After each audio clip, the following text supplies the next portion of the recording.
Hi, my name is Jackie Jacobs, and I am talking with small business owners about the effects that COVID-19 is having on small businesses. So tune in today when I'm talking with Renee Ventrice of Cork and Keg Tours, and we are talking about, in this segment, the effects locally and what's available to businesses in her area as far as funding or aid goes, as well as some helpful suggestions that people who want to help out can take to help these small businesses survive this crisis. So thanks for joining us. Hi, I'm Jackie Jacobs, and we are talking about the COVID-19 crisis and small businesses and what you can do to help these small businesses just stick around to make it through this crisis and still be here and for you guys when everything clears up and we go back to life as usual, no matter how long from now that might be. In this segment, we're going to talk about specific programs that the state and government might be offering, but also like suggestions as to how you can help, and we're going to get specific about it. And so today I'm with Renee Ventrice, and she is a tour guide for some wine and brewery locations, and that's just outside of Washington, D.C. And she's going to be answering some questions. Renee, go ahead and introduce yourself and tell us a little bit about what you do. All right. Hello, Jackie. Thanks for having me. Yes, my name is Renee Ventrice, and I own Cork and Keg Tours with my husband, Don. And we provide winery and brewery tours to, we have over 40 wineries, 40 breweries, several distilleries and cideries in Loudoun County, just outside of Washington, D.C. So that is our business. And it's important to note at this point, Renee's business has been completely shut down by the COVID crisis, and she is not working. And so we are starting to feel the crunch of that. And so that's why these questions are so important to answer. So I'm going to jump right into the questions, and we'll try to get through this so that way people aren't watching us for forever and we don't end up having another cry session. All right. So have you heard of any programs, whether private or governmental, that are being created to help out small businesses during this crisis? Yeah, so I'm a part of a hospitality board, and so right here in Loudoun County, the county, oh my gosh, my dog has a squeak toy. It's fine, just keep going. Oh, okay, it's really loud. Give me 30 seconds.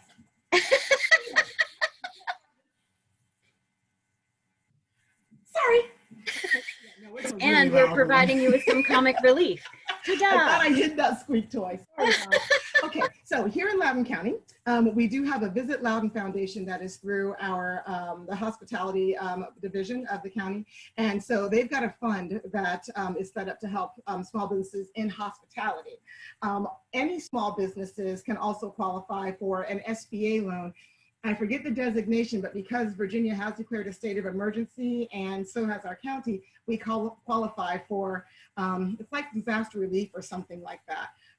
But so the government has provided that. Just locally, there's a real movement to really help support small businesses. So everybody's neighbors are buying things. If they can get it locally, they do. If they can't, then fine, they'll go to Amazon or whatever. But there's also people making masks. There's seamstresses who are making masks for our first responders and our medical professionals. There are people who are buying gift certificates to restaurants for the restaurants to use those to get them to the fire department, to grocery store workers, to pharmacists, all the essential personnel who are working. Different people in the community are just banding together to do something nice for them. So while it's one store at a time, it's one restaurant at a time, but it all makes a difference, and it's all buoying the spirits and the morale of our entire community. Awesome. Do you have any non-financial suggestions for people who want to help out small businesses, but they themselves are strapped for cash?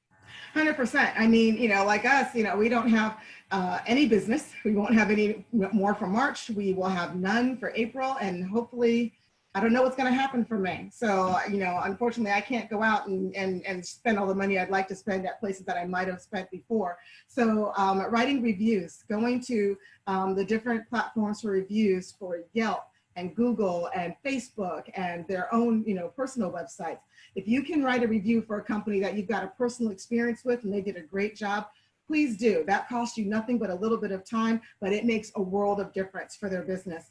I know that we have over 100 five-star reviews online between those platforms, and people tell us they chose us because we had so many five-star reviews. So you would be doing a world of good for anybody who you're familiar with to do that. Something else you can also do is if you've got someone who is an essential personnel worker, a medical professional, or, again, working in retail, working those places where they have to go to work. If they've got family members who need something, maybe you can help run an errand for them. If they're elderly, even if you just check in on them, do a quick, Facebook message call, do a quick Skype or something. Just stay in touch with people. Anyone who who lives alone, or who has no extended family. There's a lot more people like that out there than people even think about. I didn't even think about the fact that some of my friends who were single were also alone. Call them up, check in on them, do a quick Skype or something with them. And, while that's not small business, that's just from the heart how you can help your fellow man, people who you care about, who you might. Well, some of them are small business owners too. A lot, exactly. And so if you just don't know what their situation is, but there's people out there who are definitely going to be, that are lonely, and their business was a lot of their social life. So check in on folks, be kind, and write a review. Yeah, I love the meme that's out there. Check on your extrovert friends. They're not okay. That's so true. Whereas us introverts are like, that's true. And I'm both, believe it or not. I'm very much an introvert in a lot of ways. And so, yeah, that's hilarious. I need to find that one and post it. That's right. All right. Okay. So we've all seen the uplifting articles about landlords waiving rent and or reducing rent, and similar things that people are doing to help out. Do you have any examples of that you've witnessed? Oh, sure. Our bank has already put out a notice that they are doing, payment deferments. Just contact them, let them know exactly what's going on. Even my provider for my my Stripe, my card transactions, they have contacted me about all the refunds that we may have to do and how we can work together on that. So a lot of companies are definitely doing what they can to help out. On the other side of that, I think if you can pay a bill, you should pay it. Because, if people who have the means to be able to survive this and are able to do, they can pay their bill, they can pay their water bill, they can pay their gas bill.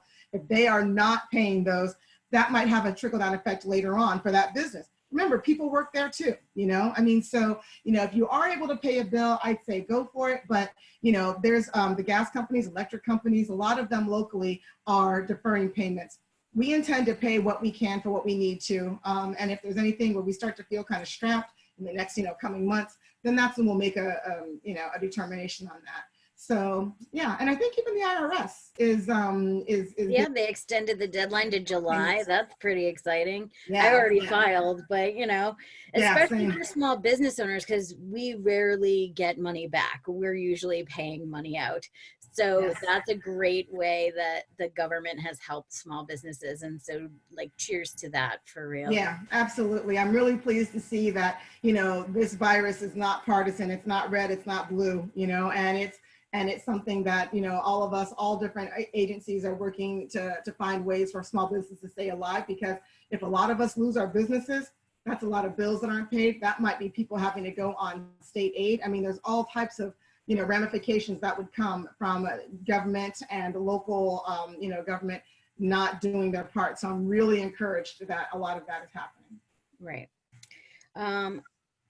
And have you seen any really great ways that people are inspiring others? I don't know if because you're in the leadership group with me, that Facebook created their page that's all facts that have been checked, so it's no false news.